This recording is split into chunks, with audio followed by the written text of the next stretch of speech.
My name is Robert Howell, and this is Energy Efficient Circuit Design. The main motivation for creating more energy efficient circuits has to do with Moore's Law, which states that transistor density doubles about every 2 years. However, the performance of computers has not kept pace with Moore's Law because of thermal issues in cooling the computer chips. Another motivation is new technology coming out in fields like medicine, where wireless devices want to be used for monitoring patients. These wireless devices have to be lightweight and have long-lasting batteries. To increase the battery life, the internal circuits need to be more efficient with the power they use. There are several solutions for this. For physical layers, low voltage operations can be used to increase power to performance ratios, and for digital layers, reduction of supply voltages can improve the performance of circuits by use of power scaling. For physical solutions, it is common for integrated circuits to lose performance as you lower the supply voltage. This can be seen in figure 2, whereas the supply voltage increases, the delay decreases. Now, scaling threshold voltage helps to mitigate this performance loss, but also means an increase in static power dissipation. And threshold voltage is the needed gate voltage for the device to switch on. However, operating at a sub-threshold region is advantageous. The main sources of power loss in an integrated circuit are static and dynamic power dissipation. Static power loss is a result of the intrinsic resistances of gates between the power supply and the ground, while dynamic power loss occurs when the capacitive load is switched between different voltages, most commonly through gates. The optimal operating and threshold voltages need to be relatively low. However, the velocity saturation parameter alpha is proportional to threshold voltage. This can be seen in figure 4, which is a contour map of the delay product, where threshold voltage and supply voltage interact in such a way that as they increase, the uh, alpha also increases. As the transistors become more saturated, the optimal threshold voltage drops, as well as the optimal operating voltage. And lowering the supply voltage but holding the threshold voltage constant helps to increase energy efficiency but also decreases the speed of the gates as they switch. Gates at optimal low voltage metric are about 2.7 times slower than high performance circuits. And however, if the threshold voltage is decreased, it can help mitigate this performance decrease with a slight hit to energy efficiency. The disadvantages of low power operation are that integrated circuits are often idle and await instructions. This is common in things like mobile phones. While the device, like the phone, is not in use, it is still on. And typically, stopping the clock signal helps to reduce dynamic power loss. However, because the user may want access to the phone at any time, this is not uh, a possible solution. And the leakage remains constant due to idle circuits as the phone is in a ready state.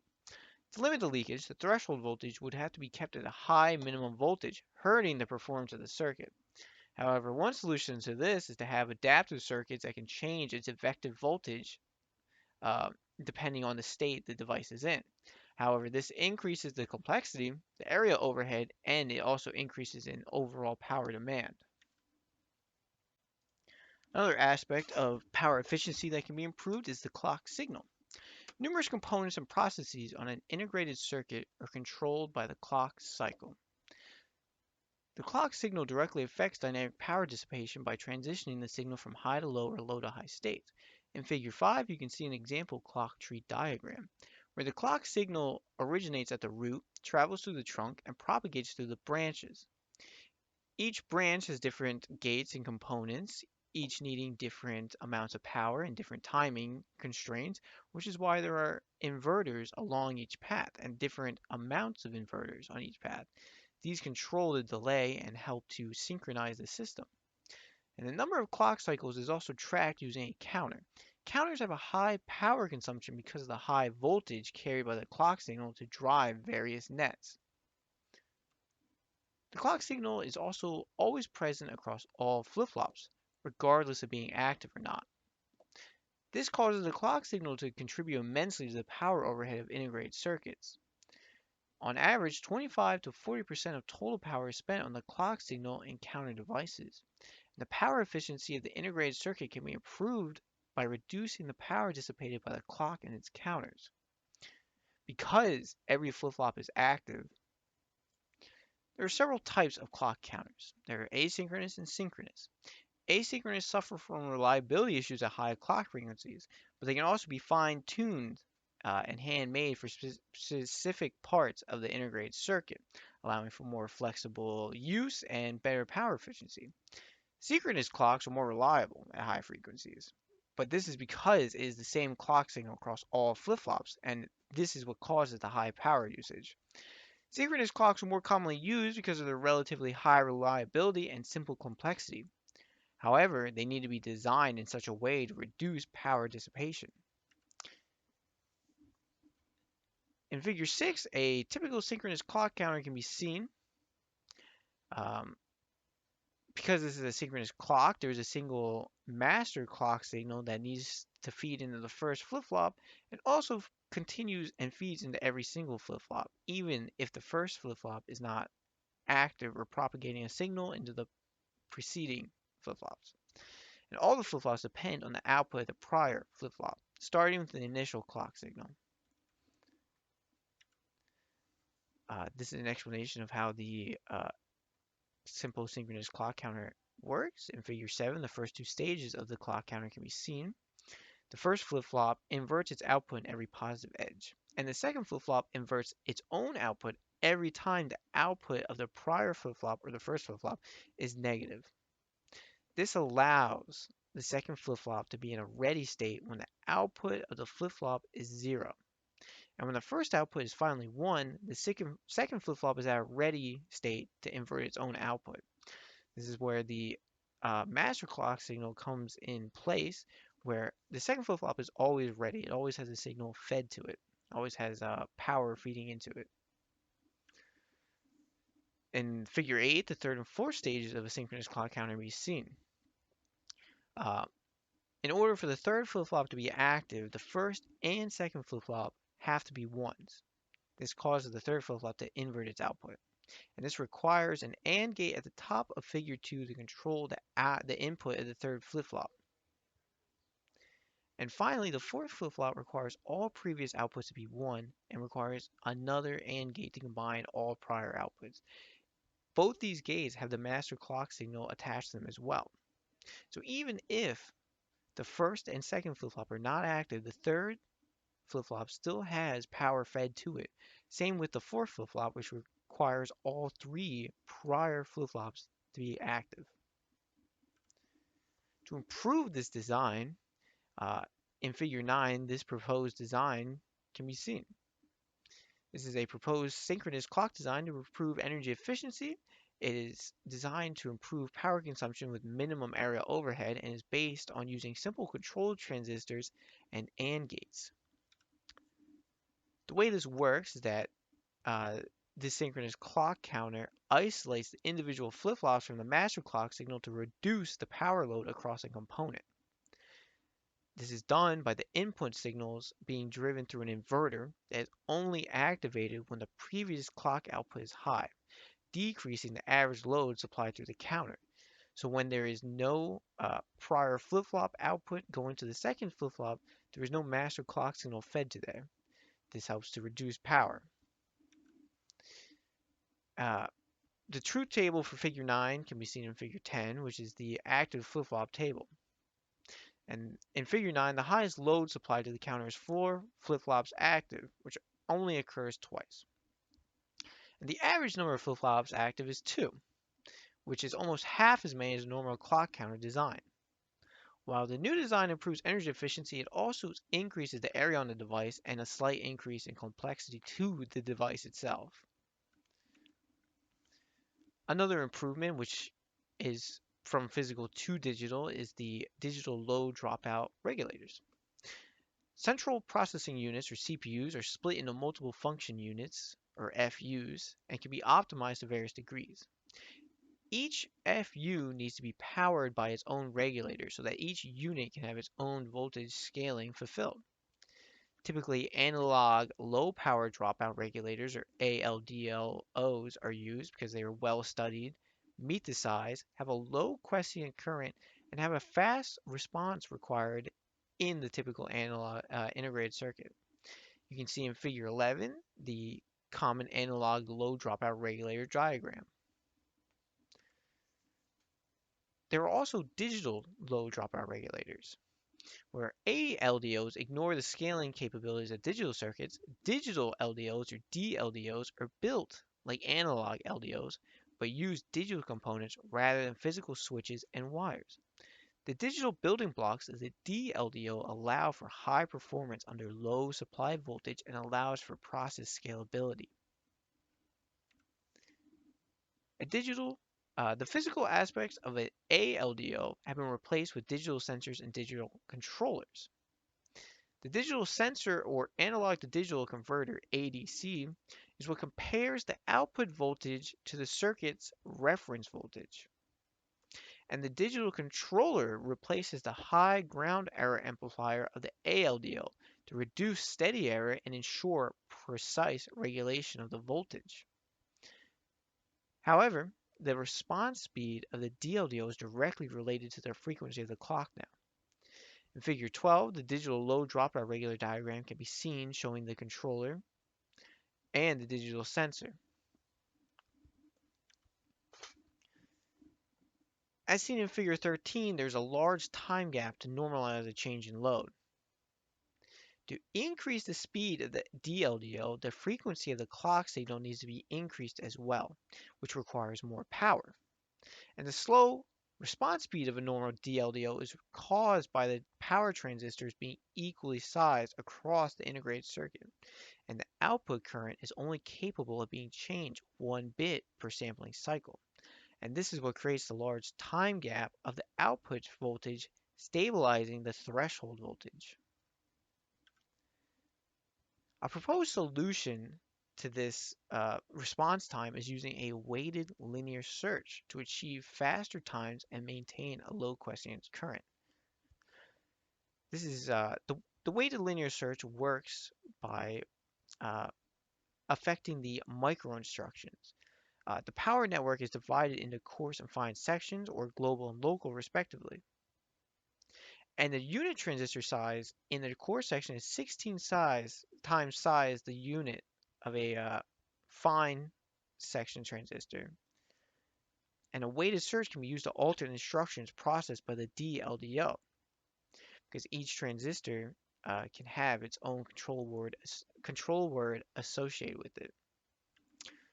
To increase the DLDO loading range, the coarse control word can be varied by fluctuating the input and output of the fine section control word, because there are 16 times more fine control words.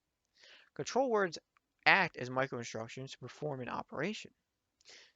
And when in a static state, the coarse control word does not need to vary, while the control word changes to act as a limit cycle oscillation to change the voltage every bit cycle. And this method can increase the sampling frequency. However, this method can be unstable because of the control over the control words. And to increase the search speed of a DLDO, a binary sizing power transistor array can be applied, which is, rather than using a linear search to parse through the control words of the coarse and fine power array sections, a binary search can be used to reduce the number of cycles to reach the last control word. And this process increases the output current range from N to 2N with less complex circuits and only uses N-bit transistors. Disadvantages of the binary search are the need for a sufficiently fast sensor to begin the search, degrading the transient response, and affecting the size of the DLDO. And to achieve a fast response with a low quiescent current, the DLDO can have an increased sampling frequency of the sensor circuit while also minimizing the sampling frequency of the controller. This is an example of asynchronous controllers for the DLDO, And to prevent a high global frequency of digital circuits being flipped, the clock and signal of the next stage of controllers is generated by the prior stage using delay circuits, much like a um, clock uh, clock tree. And lowering the global frequency of circuit flips lowers the static power consumption as well. However, asynchronous logics are heavily affected by voltage and temperature changes, reducing the robustness of the integrated circuit. While each of these design schemes have drawbacks to their uses, they are all compatible with one another, and their combined use raise energy efficiency of the DLDOs. So where each one is not enough on its own to greatly improve energy efficiency, combining them all helps to kind of create a conglomerate of improved energy efficiency. Another physical way to improve energy efficiency is redesigning basic functional units. As CMOS technology advances, pushes for redesigning basic functional units increase as well. And due to their versatility, adder blocks have been the focus of these unit redesigns. In figure 14, you can see a sample full adder block created in Cadence Virtuoso. And previously in CMOS technology, aerial overhead was the focus of circuit design. Now that power density is no longer constant with technology scaling, energy efficiency is at the forefront of integrated circuit design. And in the past, to optimize energy consumption of an adder, transistor sizing was used. In figure 15, you can see a full adder block that has optimized transistor sizing.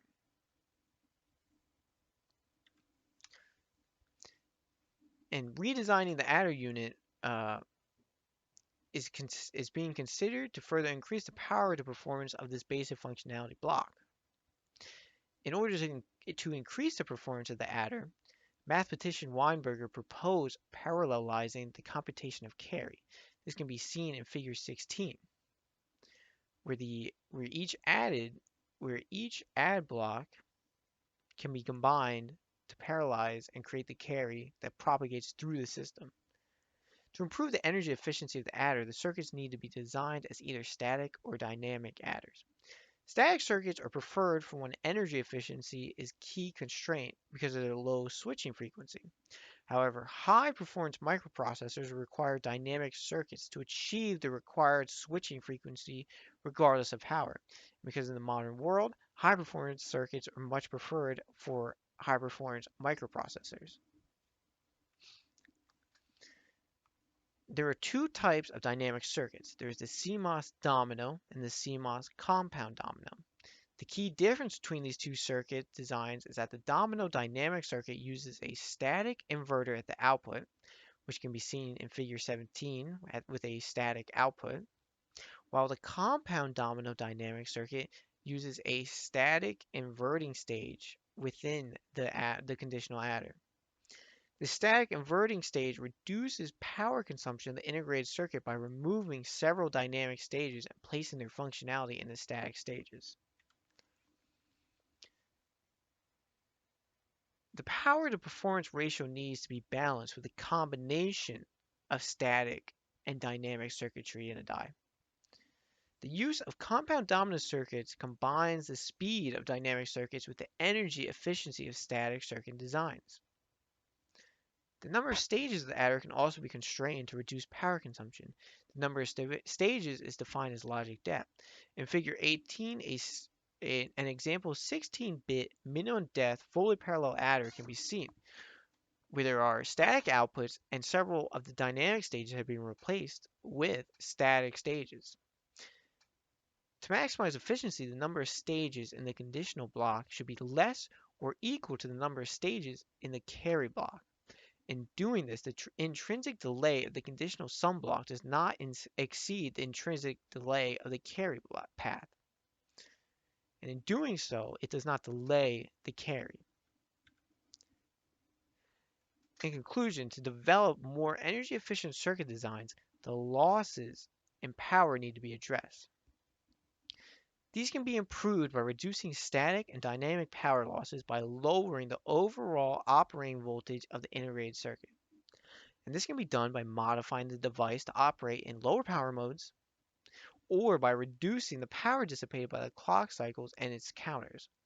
Redesigning the clock counters and other basic blocks of integrated circuits also allows for an increase in energy efficiency. By reducing the overall number of stages in basic logic blocks, the power to performance ratio is increased, allowing for better operation while also saving energy.